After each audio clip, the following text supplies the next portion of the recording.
देश का राजनीतिक तापमान गरमाया हुआ है और जिस तरह से लगातार एक के बाद एक डेवलपमेंट हो रही है, खासकर महाराष्ट्र में जो डेवलपमेंट हो रही है उसको देख करके थोड़ा सुकून मिल रहा है। सुकून इसलिए नहीं मिल रहा क्योंकि एनसीपी टूट रही है। वहाँ एक जो धड़ा था विकास अघाड़ी का जो है वो धड़ा जो है बिखर रहा है, इसलिए खुशी नहीं हो रही।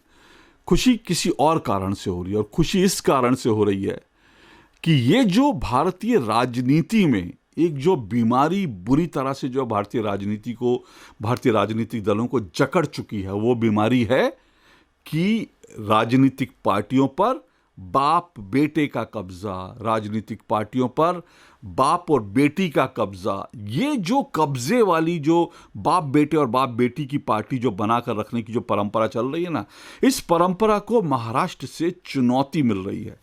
इसको देखकर खुशी हो रही है क्योंकि महाराष्ट्र में जो कुछ हो रहा है वो मुझे लगता है लोकतंत्र के लिए एक तरह से अच्छा है।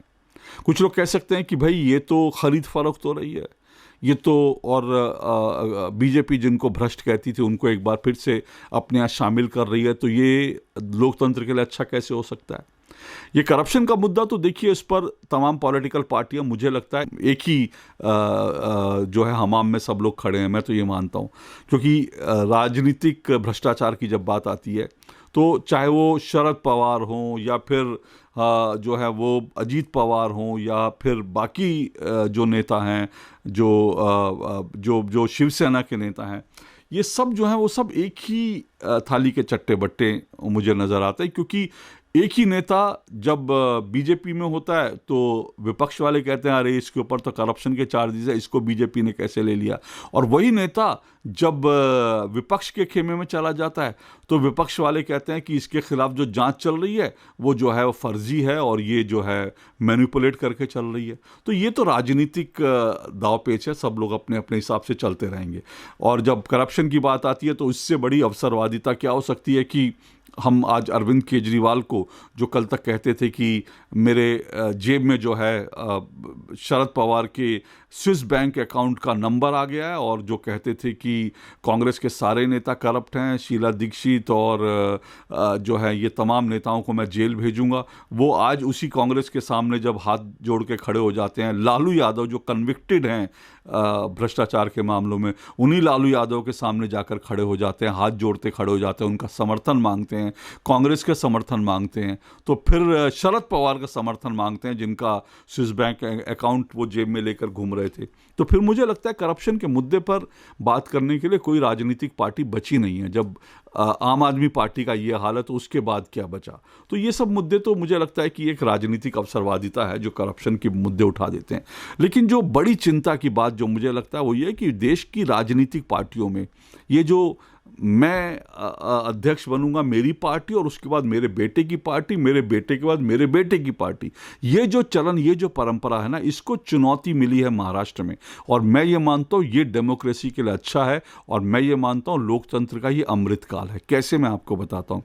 देखिए, एनसीपी में बंटवारा, एनसीपी में फूट क्यों पड़ी? इसलिए पड़ी क्योंकि अजीत पवार वो दरअसल शरद पवार के बाद सबसे कद्दावर नेता हैं एनसीपी के।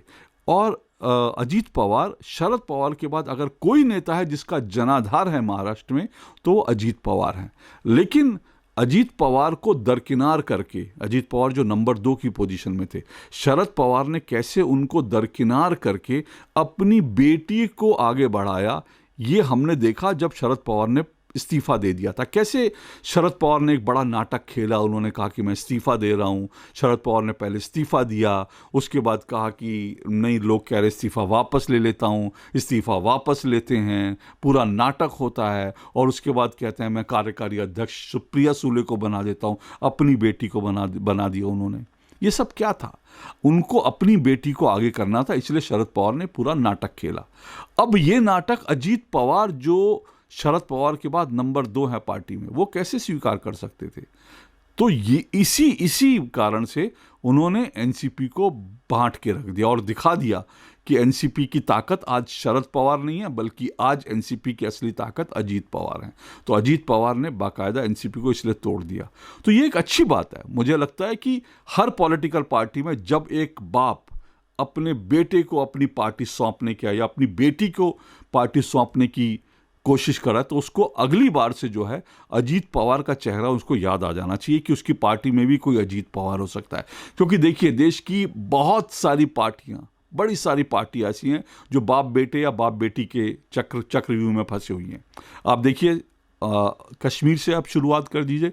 जम्मू कश्मीर में पहले फारूक अब्दुल्ला एनसीपी के सब सर्वा थे। उन्होंने किसको अपना वारिस बनाया? अपने बेटे उमर अब्दुल्ला को बनाया। जैसे एनसीपी में कोई और नेता नहीं है।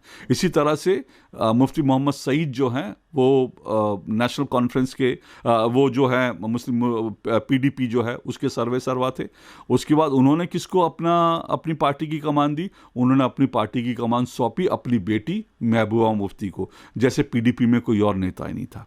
उसके बाद आप आइए पंजाब में प्रकाश सिंह बादल ने कमान किसको सौंपी? अपने बेटे जो है बादल को कमान सौंपी। इसी तरह से आप देखिए, उत्तर प्रदेश में समाजवादी पार्टी, मुलायम सिंह यादव की पार्टी थी।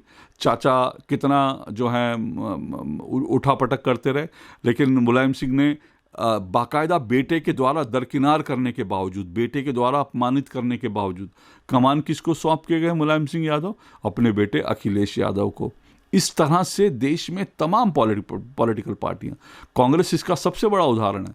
पहले पंडित जवाहरलाल नेहरू, उसके बाद जो है इंदिरा गांधी आई, इंदिरा गांधी के बाद राजीव गांधी आए, राजीव गांधी के बाद सोनिया गांधी आती हैं, सोनिया गांधी के बाद अब राहुल गांधी के बाद प्रियंका वाड्रा।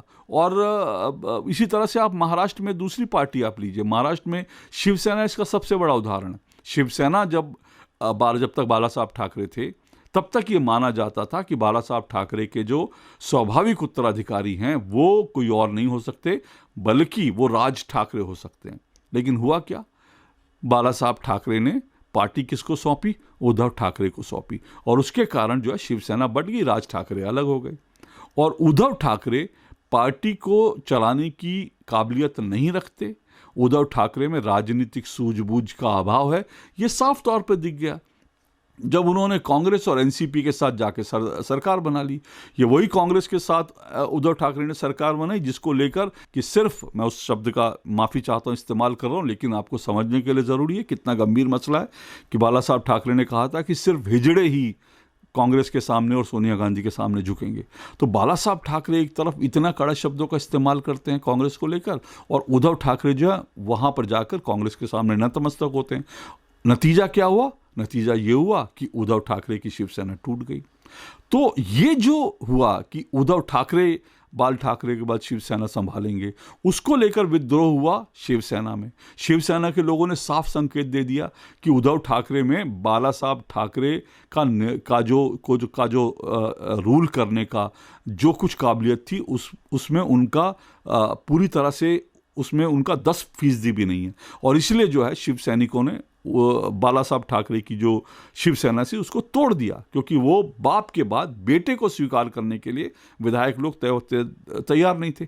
और ठीक यही चीज़ अब हम देख रहे हैं, यही चीज़ जो है अब एनसीपी के साथ हो गई कि जब शरद पवार ने सारी कमान अपनी बेटी को सौंपने चाहिए, तो अजीत पवार के नेतृत्व में बड़ी तादाद में जो विधायक हैं, बड़ी संख्या में जो विधायक हैं, वो सुप्रिया सुले का नेतृत्व स्वीकार करने के लिए तैयार नहीं हुए।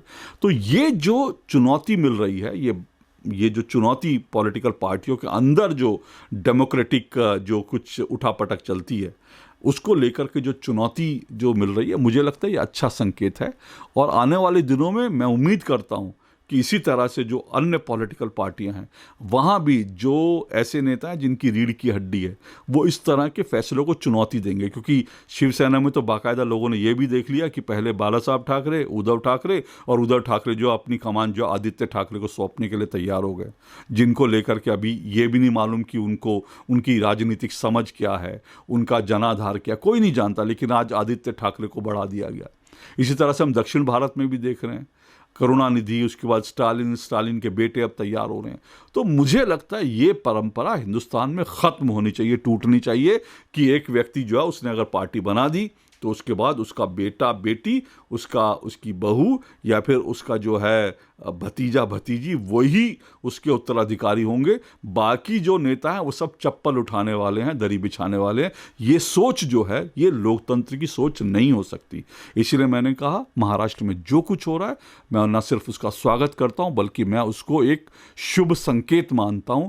और मैं ईश्वर से कामना करता हूं कि इस तरह की जो वंशवादी, जो एक राजनीतिक एक परिवार की तरह जो है, एक शाही, एक जो है राज परिवार की तरह जो राजनीतिक परिवार, राजनीतिक पार्टियां चलाने की जो सोच है, मैं उम्मीद करता हूं इस तरह की सोच को बार बार हिंदुस्तान में पॉलिटिकल पार्टियों में चुनौती मिलती रहे। ये डेमोक्रेसी के लिए एक शुभ संकेत है। तो इसलिए मैं आज ये सवाल उठा के आपके सामने छोड़ के जा रहा हूं कि क्या ये जो कुछ हो रहा है, क्या ये भारतीय राजनीति के अमृतकाल की शुरुआत है? आपके जो कमेंट्स होंगे आप मुझे ज़रूर बताइएगा, क्योंकि इस मामले में मैं आपके कमेंट्स का बेसब्री से इंतजार कर रहा हूं कि क्या ये भारतीय राजनीति में अमृतकाल की शुरुआत है। आपके जो प्रतिक्रियाएं हैं, आपके जवाब का मुझे इंतजार रहेगा, प्रतीक्षा रहेगी। नमस्कार।